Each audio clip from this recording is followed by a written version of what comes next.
Hello everyone, Assalamu alaikum. How are you all? I hope you are well. Welcome back to my channel in this new video. Today's video, how to insert line arrow in Google Sheets. So let's started. At first, open your Google Sheets document. In this video, I will show insert line arrow. Now going to the insert menu option. Now for click. Then click for a drawing option.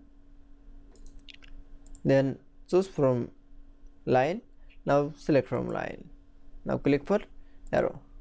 Now draw a line arrow.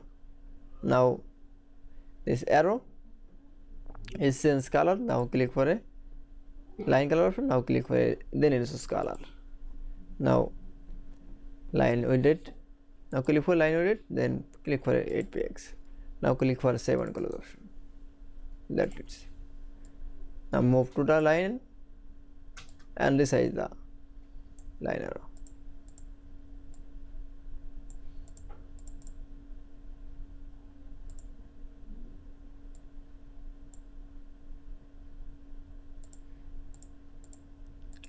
This arrow from line at end.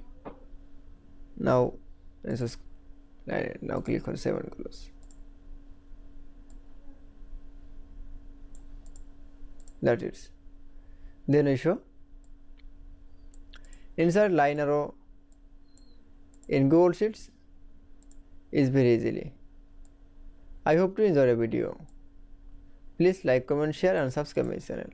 Thanks for watching.